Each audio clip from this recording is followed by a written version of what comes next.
नमस्कार, हजारे टाइम्स में आप सभी का स्वागत है। यूट्यूब पर जाकर हमारे चैनल को आप सब्सक्राइब करिएगा।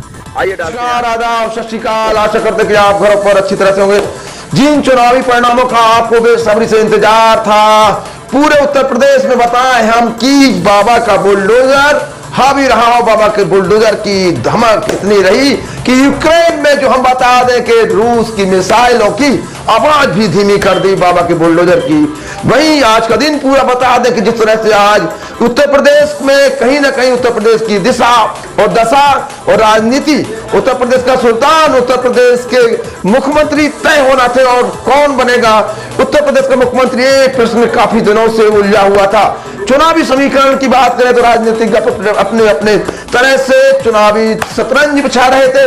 आज जिस तरह से मतगणना हुई और जैसा कि सभी को अंदाजा थी, एग्जिट पोल भी बता रहे थे कि भाजपा बढ़त बनाए हुए, भाजपा कहीं ना कहीं 250 से ज्यादा सीटों पर अपना कब्जा बनाए रखेगी।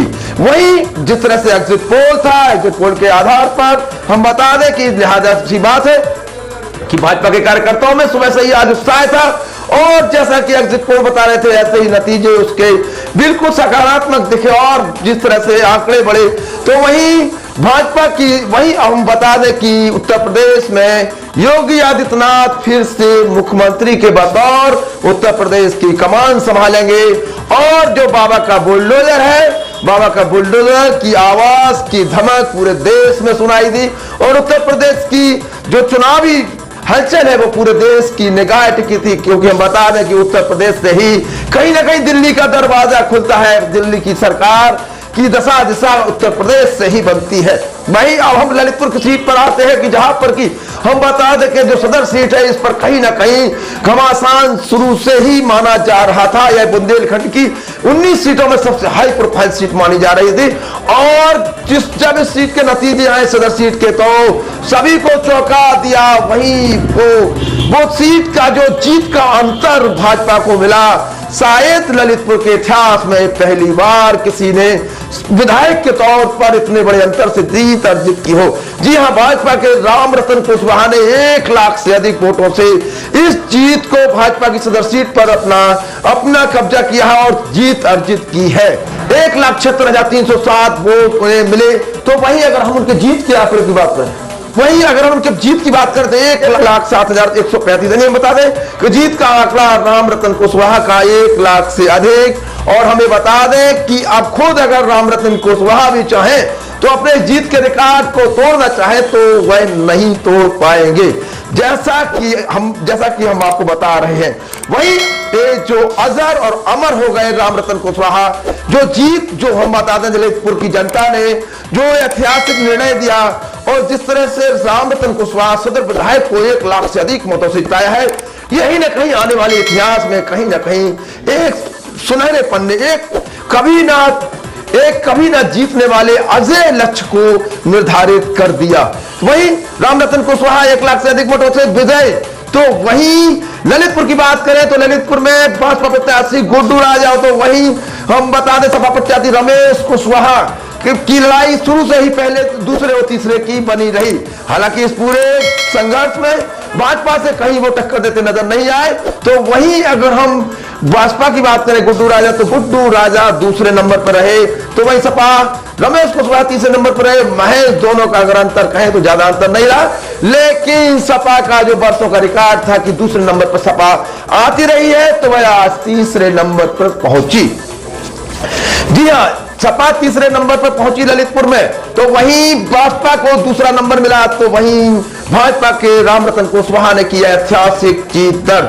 ये ऐसी ऐतिहासिक जीत की जिसको इतिहास में भी याद रखा जाएगा और अजर ये कहीं ना कहीं वो अभेद लक्ष्य हो गया है कि उसको, हालांकि हम बता दें रामरतन खुद चाहे तो इसको नहीं भेद पाएंगे, इसको नहीं पार कर पाएंगे और दूसरे भी इस लक्ष्य को पाने के लिए एक बड़ा चमत्कार ही करना पड़ेगा, तभी इस रामरतन की जीत को कोई भविष्य में पार कर सकता है। फिलहाल ललितपुर के इतिहास में एक नई इबारत लिखी गई। आप देखिए, ललितपुर के इतिहास में एक नई इबारत लिखी गई।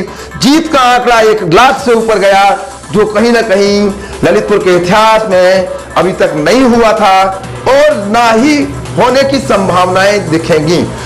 हमारे वही बता दें आगे हमारे संवाददाता विनोद मिश्रा ने राम रतन कुशवाहा से बात की और उन्होंने क्या कहा ये हमें फिर भी लेकर आप अगले साल विकास करेंगे। देखिए, मुख्य रूप से मैं चाहता हूँ कि जनपद ललितपुर में उद्योग क्षेत्र में प्रगति हो, सड़कों का विकास जो थोड़ा बहुत रुका था वो पूरा हो जाए, शिक्षा के क्षेत्र में प्रगति आगे बढ़े, ये सब पर काम करने वाला हूँ। निश्चित रूप से किसी भी तरह हमारे जो लोग पलायन करने जाते हैं, बाहर चले जाते हैं काम करने, उनको रोजगार की व्यवस्था करना मेरी प्रथम जिम्मेदारी है। धन्यवाद। उत्तर प्रदेश में जिस तरह से बुलडोजर का, बाबा का बुलडोजर घूमता रहा और दिन भर बुलडोजर की गूंज पूरे उत्तर प्रदेश में सुनाई देती रही, अगर इतना हम बता दें कि लोकप्रिय होता जा रहा है कि हर किसी बच्चे की जुबान पर अगर आप सुने तो कौन जीता है, कहते हैं बाबा का बुलडोजर जीत गया। क्या है बाबा के ऐसे बुलडोजर में, इस पर भी हम आपको दिखाएंगे, लेकिन अगले मुख्यमंत्री के तौर पर रहेंगे। और जिस तरह से हम बता दें लोगों ने उत्तर प्रदेश में भाजपा को बहुमत दिया है और चल रहा है जिस तरह से, इससे कहीं ना कहीं सपा की बात करें तो सपा को कहीं ना कहीं इससे निराशा हुई है। तो वहीं ललितपुर में सपा को बहुत बड़ा झटका मिला है क्योंकि सपा पहुंची है तीसरे पर, जो कि अभी तक आती रही दूसरे पर। तो वहीं भाजपा से गुड्डू राजा भी रहे दूसरे पर। इस तरह से ये ललितपुर का जो मुकाबला है ये बिल्कुल समाप्त हो चुका है। और अंतिम हम आपको बताते हैं अपडेट कि राम रतन कुशवाहा 1 लाख से अधिक के अंतर से हुए विजयी। तक हमारे चैनल को आपने सब्सक्राइब नहीं किया है तो YouTube पर जाकर हजारिया टाइम्स टाइप करिएगा और हजारिया टाइम्स को सब्सक्राइब करिएगा, लाल बटन दबाकर, और बेल आइकन दबाना नहीं भूलिएगा क्योंकि हम आप तक पहुंचाते हैं सबसे पहले ताजा तरीन खबरें। अपना बहुत अच्छे से ख्याल रखिएगा। अगर जल्द ही मिलते हैं एक नई खबरों के साथ।